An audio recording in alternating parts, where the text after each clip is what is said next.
¿Sabías que antes de que los astronautas del Apolo 11 despegaran hacia la Luna, hubo alguien que calculó a mano, con lápiz y papel, la trayectoria exacta que necesitaban para ir y regresar vivos? Y no solo eso. John Glenn, uno de los primeros astronautas estadounidenses en orbitar la Tierra, se negó a subir a la nave hasta que ella revisara personalmente los cálculos que antes había hecho una computadora. Sí, una computadora, que son pues las máquinas que en teoría no se equivocan. Su nombre era Katherine G. Johnson, y en una época en que las mujeres no podían votar en muchos estados, en que los afroamericanos vivían en fuentes de agua separadas, en que ni siquiera se les permitía estar en la misma sala con sus compañeros blancos. Esta mujer calculó el futuro del ser humano en el espacio. Hoy quiero contarte una historia, y es una historia de genialidad, pero también de obstáculos absurdos y de un silencio forzado, que ya te estarás enterando, así como un legado que tardó mucho tiempo en recibir el reconocimiento que se merecía.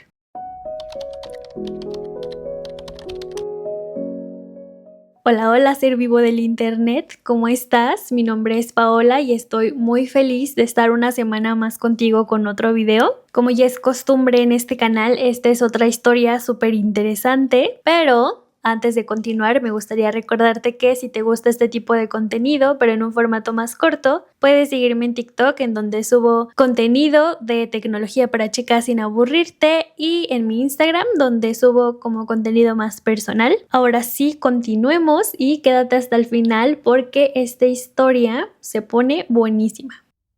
Una niña que contaba todo.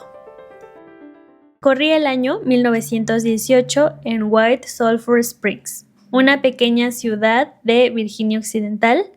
Nació Katherine Coleman, ese era su apellido de soltera, el 26 de agosto. Desde pequeña, su familia notó algo peculiar en ella. Le gustaba contar todo. Los escalones, los cubiertos de la mesa, las estrellas que podía ver desde su ventana, los pasos que daba al caminar. Simplemente no podía evitarlo. Para Katherine, los números eran como su idioma natural. Su padre, Joshua Coleman, era un granjero y leñador, y no era un hombre de ciencia, pero él sabía y tenía muy claro que el talento no tiene color. Y su hija tenía talento. El problema era que en Virginia Occidental, como en muchas otras partes en Estados Unidos en esa época, existía la segregación racial. No existían secundarias para personas afroamericanas y los estudios simplemente terminaban en la primaria. Imagínate que tienes 10 años, que eres la mejor de tu clase y que los maestros ya no saben qué enseñarte y te dicen, ya hasta aquí llegaste. No porque no seas capaz, sino porque tienes el color de piel equivocado. ¿Qué haría la mayoría de las familias? Pues aceptarlo, porque así funciona el mundo, pero Joshua Coleman no era ese tipo de padres. Cada año, cuando comenzaba el ciclo escolar, su padre tomaba a la familia, a Katherine y a sus 3 hermanos, y se mudaba a 120 kilómetros al otro lado del estado. Ahí estaba el West Virginia State College, una universidad históricamente negra que tenía una preparatoria asociada. 120 kilómetros, sin autopistas, sin GPS, solo la convicción de que sus hijos merecían aprender. Katherine entró a la preparatoria a los 10 años y a la universidad a los 15 años. No había ningún examen, ningún profesor, ningún estándar académico que pudiera encontrarla. Ella era muy listilla, ella le caminaba muy bien la rata. En esta universidad, Katherine encontró a un profesor que le cambiaría la vida. Dr. Shiflin Claytor. Siento que lo pronuncié muy mal, disculpa. Este doctor era el primer afroamericano en tener una maestría en matemáticas, y cuando la vio hizo algo que parecía como un poco extraño para la época. Creó clases especialmente para ella. Geometría analítica de superficies, un tema que no estaba en el plan de estudios, pero que sabía que Katherine necesitaría si quería llegar lejos. Cuando ella le preguntó el por qué hacía esto, el doctor le contestó algo que marcaría toda su vida. Tú vas a hacer matemática y yo me voy a asegurar de que estés lista. Se graduó con honores en matemáticas y en francés a los 18 años. Y después de esto, ¿qué? Pues la vida. Esa parte que nadie te cuenta y que se pierde un poquito en los libros de historia. Katherine se casó y tuvo 3 hijas. porque en esa época el único trabajo al que podrían aspirar mujeres negras con título universitario era ser maestra o nada. Y durante muchos años ese fue su mundo, aunque los números seguían allí esperando. Bienvenida, ahora siéntate en tu lugar. En 1952, Catherine se enteró de algo por una familiar que trabajaba en el NACA. La NACA era la Agencia Nacional de Asesoría para la Aeronáutica, que es la predecesora de la NASA. Resulta que estaban contratando mujeres negras con habilidades en matemáticas para trabajar como computadoras humanas. En esos entonces, a las personas que se dedicaban a hacer los cálculos matemáticos complejos se les llamaban computadoras. Y la NACA había decidido contratar mujeres, especialmente negras, no porque no existieran hombres que pudieran realizar esa actividad, sino porque eran más baratas, ¿sabes? Les pagaban menos en comparación con los hombres. La brecha salarial existiendo desde tiempos inmemoriales. En 1953, Katherine Johnson llegó al Langley Memorial Aeronautical Laboratory en Hampton, Virginia, y desde ese primer día la bienvenida fue ilustrativa. Había 2 cafeterías, una para blancos, una para negros. Había baños separados, y el baño para las mujeres negras estaba tan lejos del área de trabajo de Katherine que cada viaje le tomaba casi media hora de su jornada. Había salas de reuniones en las que ella no podía entrar. Había reuniones, sesiones donde se discutía el trabajo real, los proyectos importantes, a las que las computadoras simplemente no eran invitadas. Katherine aceptó estas condiciones, trabajó, calculó, hizo su trabajo tan bien que pronto la asignaron temporalmente al grupo de investigación de vuelo. Esto fue en 1953 y no regresó ya con su grupo de computadoras. No porque la corrieran, sino porque era demasiado valiosa para el grupo en el que ahora estaba ella. Pero los problemas no desaparecen, se transforman. Katherine describió una situación que resume perfectamente el ambiente de la época. Había reuniones de ingeniería, sesiones técnicas cruciales donde se tomaban las decisiones sobre los proyectos aeroespaciales. A esas reuniones no iban las computadoras, no iban las mujeres y definitivamente no iban las mujeres negras. Un día Katherine preguntó simplemente si podía ir. Nadie le dijo que sí, pero tampoco nadie le dijo que no podía, porque ningún reglamento escrito decía que no podía ir, así que fue y siguió yendo. Y con el tiempo nadie la cuestionó porque simplemente sus aportaciones eran muy buenas como para ser ignoradas. Pero el mundo estaba a punto de cambiar todo. El 4 de octubre de 1957, la Unión Soviética lanzó el Sputnik, el primer satélite artificial de la historia. Y con ese pequeño bip que se escuchaba desde la Tierra, el mundo entero entendió algo aterrador. Los soviéticos estaban ganando la carrera espacial. En Estados Unidos, el pánico fue inmediato, el Congreso reaccionó, el ejército reaccionó y la NACA se convirtió en la NASA en 1958, con una meta clara: lleven a un americano al espacio ya. De repente, el trabajo de Katherine Johnson dejó de ser importante para ser urgente. Y es aquí en donde la historia se pone verdaderamente interesante. La mujer detrás de los cohetes.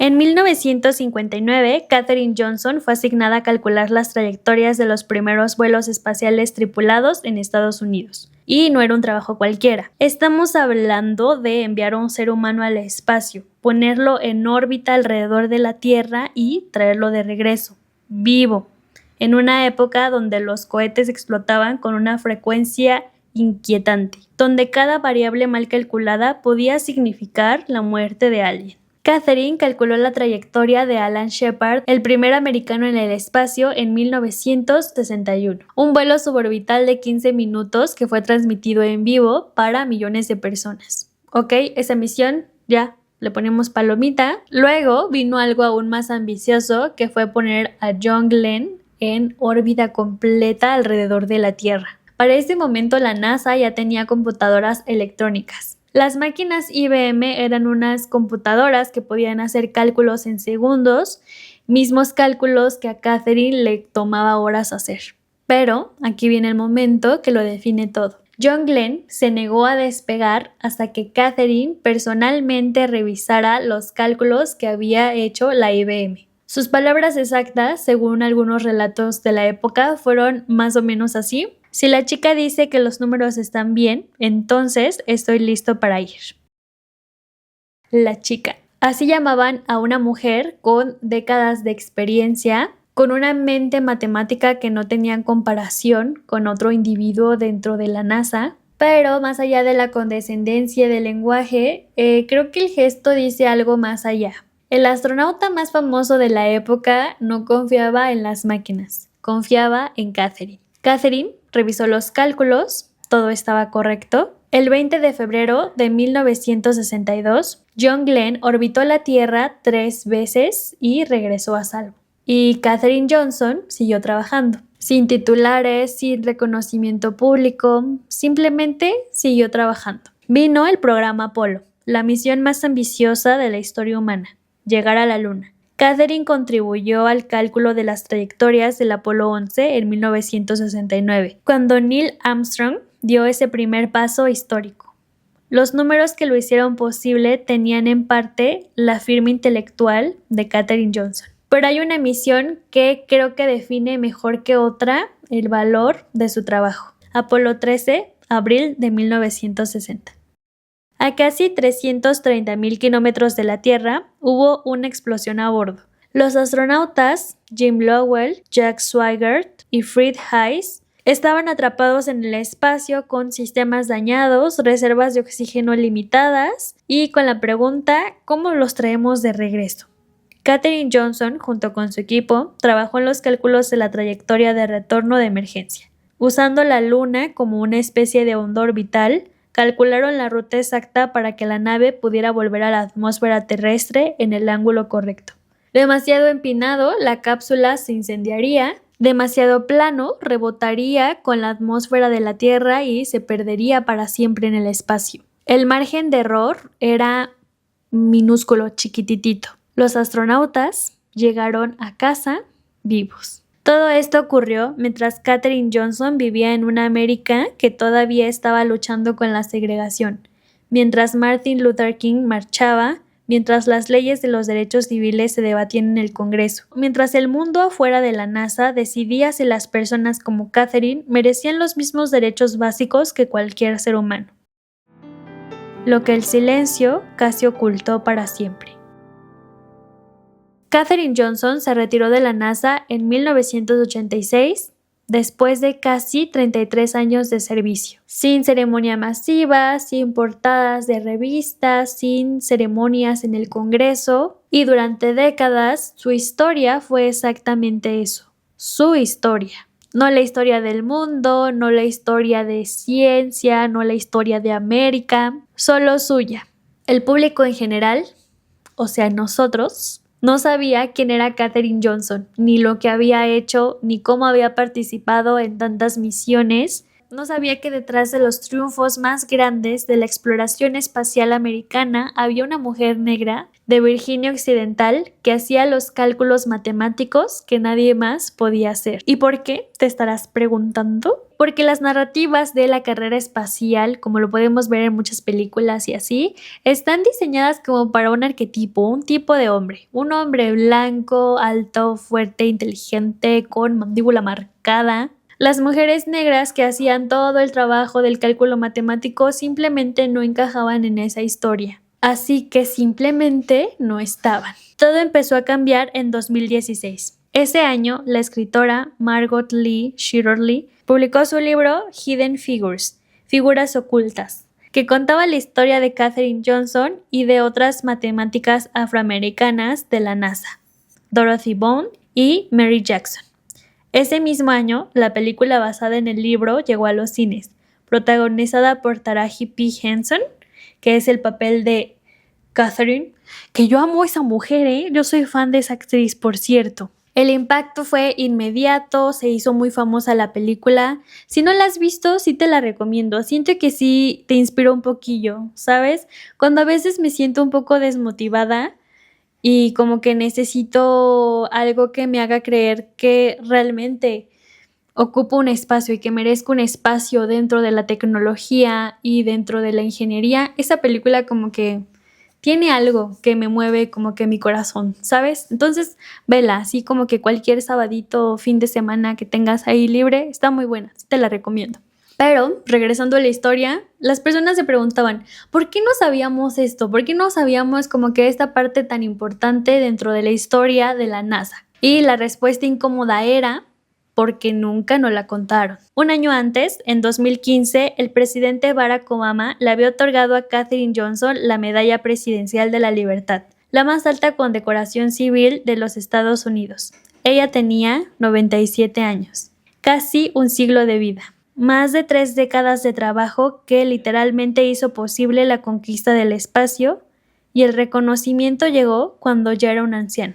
En 2016, la NASA nombró a uno de sus edificios en el Centro de Investigación Langley como el edificio Katherine G. Johnson. Katherine Johnson murió el 24 de febrero de 2020 a sus 101 años. Vivió lo suficiente para ver su nombre en los libros de historia, para ver su cara en carteles inspiracionales, para recibir doctorados honorarios de universidades que décadas antes no la habían admitido. Vivió lo suficiente para saber que el mundo al fin conocía su nombre.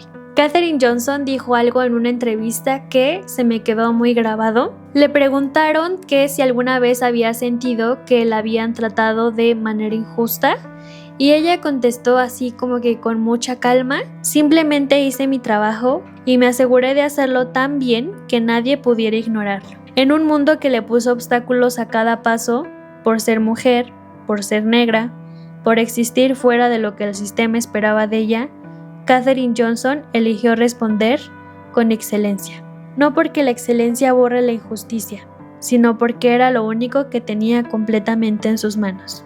La historia de Katherine Johnson no solamente es una historia sobre matemáticas o cohetes, creo yo que es una historia de lo que pasa cuando le dices a un talento que no existe y el talento decide salir a mostrarse y a relucirse. Así que si esta historia te movió o te inspiró, deja tu comentario abajo. Y si conoces a alguien que necesite escuchar hoy esta historia, compártesela. A veces las historias que más necesitamos son las que tardaron mucho más tiempo en ser contadas. Muchas gracias si llegaste hasta este punto. Nos estamos viendo la próxima semana con otro video. ¡Adiós!